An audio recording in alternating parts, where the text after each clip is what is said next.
इस सर्वनाशकारी दुनिया में एनी एक अकेली उत्तरजीवी है जो अपने कुत्ते के साथ एक खेत में रहती है। वह अक्सर आपूर्ति इकट्ठा करने के लिए एक खस्ताहाल शहर में जाती है, अपने पूरे शरीर को विकिरण से बचाने के लिए ढकना सुनिश्चित करती है और दूषित हवा में सांस लेने से बचने के लिए ऑक्सीजन टैंक ले जाती है। एन का खेत घाटी में है, इसलिए जब भी वह शहर जाती है तो उसे लंबा रास्ता तय करना पड़ता है, लेकिन सुरक्षित रहने के लिए ये परेशानी उठाने लायक है। जाहिर है घाटी दूषित नहीं है। हर आपूर्ति के बाद वह अपने शरीर को अच्छी तरह से धोना भी सुनिश्चित करती है। रात में उसका कुत्ता अकेलेपन से निपटने में उसकी मदद करने के लिए उसी बिस्तर पर सोता है।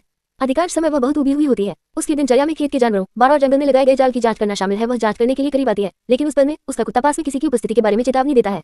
वे लंबी घास में छिपने के लिए भागते हैं और देखते हैं कि एक सुरक्षात्मक सूट में एक आदमी अपनी यात्रा जारी रखने से पहले अपना वैगन लेने आता है। एक और जीवित बचे व्यक्ति की उपस्थिति से चौंक जाता है और गुप्त रूप से उसका पीछा करता है। आदमी ये पुष्टि करने के लिए एक उपकरण का उपयोग करता है कि यह क्षेत्र विकिरण मुक्त है और अंत में ताज़ा हवा में सांस लेने के लिए अपना हेलमेट हटा देता है और जॉन को उत्साह में चिल्लाते हुए देखता है, जबकि वह अपना सूट भी उतार देता है। जब वह छिपने से बाहर आती है तो वह जॉन को झरने के नीचे धोती हुई पाती है। वह उसे बाहर निकलने के लिए कहने के लिए दौड़ती है, लेकिन चूंकि वह अपनी शिकार बंदूक ले जा रही है, जॉन सोचता है कि वह उसे धमकी दे रही है और बदले में अपनी बंदूक उस पर तान देता है। वही जानने की मांग करते हुए हवा में गोली चलाता है। जैसे ही उसे उल्टी होने लगती है, वह दवा की सिरिंज लेने दौड़ता है और एनी से इंजेक्शन लगाने के लिए कहता है। उसकी चीख सुनकर एनी सतर्क हो जाती है, इसलिए वह अपनी बंदूक फेंक देता है। कसम खाता है कि वह उसे चोट नहीं पहुंचाएगा और उसे इंजेक्शन देता है और उसे अपने घर ले जाने की पेशकश करता है। जॉन बताता है कि उसे दिन में एक बार दवा की आवश्यकता होगी और उसे अपने कपड़े जलाने के लिए कहता है। वह उसके पीछे जाने से पहले अपने शरीर को ढक लेता है। ये भी कहता है कि अगर वह खेत में मर जाता है तो उसके शरीर को जला दे और जॉन को साफ पानी से नहलाता है। ये सुनिश्चित करता है कि उसे अच्छी तरह से साफ किया जाए। फिर उसे बिस्तर पर घसीटना पड़ता है क्योंकि वह मुश्किल से चल पाता है। सुबह वह वैगन में लौटता है और जे की चीजें उठाता है, जिसमें एक महिला के साथ उसकी तस्वीरें भी शामिल है। रात में वह सो नहीं पाती क्योंकि वह उसके बिस्तर को हिलते हुए सुन सकती है जब उसका शरीर बुखार के कारण कांपता है। इसलिए वह उसे शांत करने के लिए उसके शरीर पर गीले रुमाल रखने में लंबा समय बिताती है। गलती से जॉन के बगल में सो जाने के बाद वह जागती है और उसके ठीक होने के लिए प्रार्थना करती है। वह अपनी प्रार्थना के हिस्से के रूप में ऑर्गन बजाने के लिए चैपल भी जाती है। आखिरकार जॉन ठीक हो जाता है और बिस्तर छोड़ सकता है। हालांकि एनी को अभी भी उसे चलने में मदद करनी पड़ती है। वह बताती है कि उसके पिता ने उसके परिवार को खेत पर रहने के लिए कहा था क्योंकि घाटी उनकी रक्षा करेगी। उसका परिवार एक दिन अन्य बचे लोगों की तलाश में चला गया और कभी वापस नहीं आया, लेकिन एक गले लगाकर उसका ध्यान भटका देती है। फिर वह एनी के पास जाता है, हालांकि वह अभी उसकी मदद करने के लिए बहुत कमजोर है।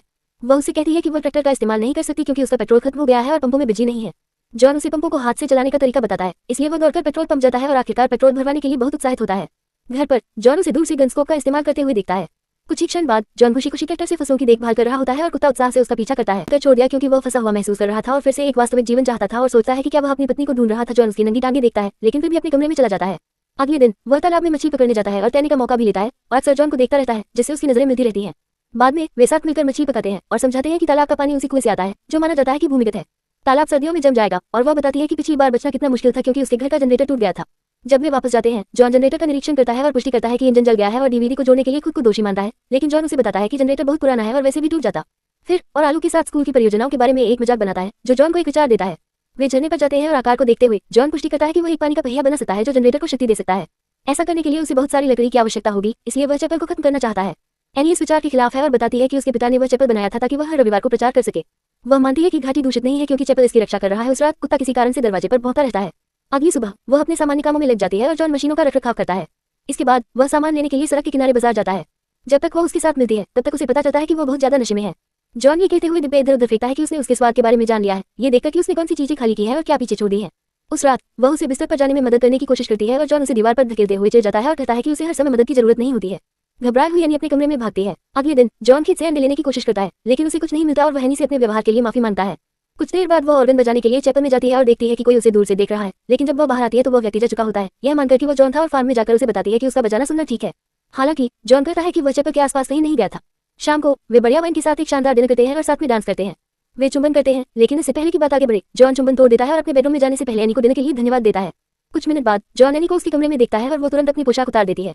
हालांकि जॉन उसे फिर से ढकने के लिए कहता है। परेशान है और सोचती है कि उसने क्या गलत किया और जॉन उसे विश्वास दिलाता है कि वह उसके प्रति आकर्षित है, लेकिन शरारती होने से चीजें बदल जाएंगी और वह सोचता है कि उन्हें अगली सुबह कुछ समय चाहिए और जॉन से कहता है कि वह चैपल ले सकता है, लेकिन जॉन इसे टुकड़ा देता है क्योंकि वह उसे फिर से परेशान नहीं करना चाहता है। कुछ समय बाद जब एनी अपने जाल की जांच कर रही होती है तो उसका कुत्ता अचानक भौंकते हुए पहाड़ी पर दौड़ता है और उसका पीछा करना शुरू कर देता है और कैलेब नाम के एक आदमी को देखकर चौंक जाता है जो कसम खाता है कि उसका कोई नुकसान करने का इरादा नहीं है और केवल कुछ पानी चाहता है और कैलेब को खेत में ले जाता है और जॉन को उसे गोली मारने से रोकना पड़ता है।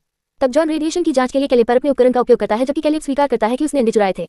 वह उनके लिए पूछने से डर रहा था क्योंकि लोग हमेशा स्वागत नहीं करते हैं।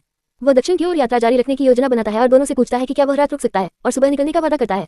उपकरण कैलेब पर कुछ विकिरण ग्रहण करता है जो स्वीकार करता है कि वह कमजोर है और पहले ही 2 बार उल्टी कर चुका है। जॉन उसे कुछ दिन रुकने देने के लिए सहमत हो जाता है ताकि वह ठीक हो सके। कैलेब एक तंबू लगाना शुरू कर देता है, लेकिन एनी जॉन को उसे घर में रहने देने के लिए मना लेती है। दोपहर के भोजन के दौरान कैलेब एनी के साथ प्रार्थना करता है और हंसता है क्योंकि उसे विश्वास नहीं हो रहा है कि वह इतनी दूर आ गया है। वह अपनी यात्राओं की कुछ कहानियां सुनाता है और जॉन भी वही करता है। एक किशोर लड़के का जिक्र करता है जिसने उसके वैगन से खाना चुराया था। लड़के ने अपना सारा सामान उल्टी कर दिया था और विकिरण से इतना बीमार हो गया था कि उसने जॉन से सब कुछ खत्म करने की विनती की। हालांकि जॉन ने उसे मारने से इनकार कर दिया और उसे मरने के लिए सड़क किनारे छोड़ दिया। बदले में कैलेब बताता है कि उसके सहकर्मियों ने वास्तव में उसे छोड़ा नहीं था। पुरुषों में से एक ने खदानों को छोड़ने की कोशिश की, लेकिन अन्य लोगों ने उसे इस डर से नहीं जाने दिया कि दरवाजा खोलने पर विकिरण अंदर आ जाएगा। इसके कारण वह आदमी भड़क गया और चालक दल के अधिकांश लोगों को मार डाला, इससे पहले कि वह भी मर गया, और उसे अपनी सहानुभूति प्रदान करता है और जॉन को दुख होता है क्योंकि उसने उसके साथ ऐसा नहीं किया। बाद में और कालिब को घर का दौरा कराया। जॉन ने उसे एक अजनबी के साथ इतना दोस्ताना व्यवहार करने के लिए डांटा और शिकायत करते हुए बताया कि अपने परिवार के लापता होने और अपने दम पर जीवित रहने से निपटना कितना मुश्किल था। जॉन ने स्वीकार किया कि उसने लड़के को मार दिया था और यह अनुमान लगाया कि वह एनी का भाई था, इसलिए वह माफी मांगता है और रोता है, लेकिन उसे बताता है कि यह ठीक है। कुछ समय बाद जॉन और कालिब एक साथ शिकार करने जाते हैं। उस समय एक टकी पास में दिखाई देता है और कालिब कहता है कि जो भी इसे पहले मार देगा उसे एनी मिल जाएगी। जॉन क्रोधित हो जाता है और कालिब हंसता है, कसम खाता है कि वह सिर्फ मजाक कर रहा है। जब वे टकी का पीछा करते हैं, जॉन कालिब को अपने मोटे विचार के बारे में बताता है और क्यों वह इसे नहीं बना सकता। अंत में जॉन को पहले टकी को मारने का मौका मिलता है। उस रात वे रात के खाने के लिए टकी खाते हैं और कालिब पानी की पहिया को लाता है, जिससे सभी असहज हो जाते हैं। वह सामग्री प्राप्त करने के अन्य तरीकों के बारे में सोचने की कोशिश करता है, लेकिन उनके पास पेड़ों को काटने के लिए उपकरण नहीं है और क्षेत्र की अन्य गैर दूषित इमारतें लकड़ी से नहीं बनी है। कालिब बताता है कि चैपल पुनर्निर्माण के लिए उनका एकमात्र विकल्प है, जो एनी को इसे करने के लिए सहमत होने के लिए मजबूर करता है। अगले दिन तीनों चर्च को खत्म करने के लिए एक साथ काम करते हैं। अगले कुछ दिनों तक वे जे के मार्गदर्शन में एक साथ पहिया बनाते हैं, लेकिन जब वह देखता है कि कालिब और एनी की निगाहें वास्तविक छेड़खानी में बदल रही हैं, तो वह परेशान हो जाता है। समूह उपयोगिता खंभों से सभी केबल लेने के लिए सड़क पर भी गाड़ी चलाता है। बाद में एक बहुत दुखी लड़की चर्च के अवशेषों का दौरा करती है और कालिब उसे एक साथ टहलने के लिए आमंत्रित करके उसे दिलासा देने की कोशिश करता है। वह उसे बताता है कि उसके पिता ने एक उपदेशक बनने की कोशिश की, लेकिन महिलाओं और शराब को चुनना समाप्त कर दिया। कालिब कई सालों तक चर्च नहीं गया, लेकिन उसका विश्वास उसे कभी नहीं छोड़ा। वह सोचता है कि विश्वास ही घाटी की रक्षा करता है और इसलिए उसे और एनी को पुनर्निर्माण के लिए चुना जाता है। उस रात जॉन एनी से कहता है कि उसे कालिब के साथ मिल जाना चाहिए, क्योंकि वह समझता है कि उसे उसका इंतजार करने के बजाय अन्वेषण करने की जरूरत है, और वह रोती है, यह नहीं समझ पाती कि जॉन अचानक उसे क्यों अस्वीकार कर रहा है। जॉन इस बात पर जोर देता रहता है कि यह ठीक है और इसे गोरे लोगों का साथ कहता है। पहिए पर काम करने वाले सभी लोगों के साथ दिन बीतते जा रहे हैं, जबकि वह सोचती रहती है कि उसके जीवन में पुरुषों के साथ क्या किया जाए। पहिए का पहला भाग स्थापित करने के लिए कालिब सूट पहनता है और दूषित पानी में जाने का जोखिम उठाता है, जो उन्हें बड़ी प्रगति करने की अनुमति देता है। उस रात वे शराब, संगीत और ताश के साथ अपने काम का जश्न मनाते हैं। वे तालाब में कूद जाते हैं और बोतल खोजने के लिए एक खेल खेलते हैं। हालांकि जॉन को ऐसा लगता है कि कोई तीसरा होगा, क्योंकि बाकी लोग नजरें साझा करते रहते हैं और टीम बनाते रहते हैं।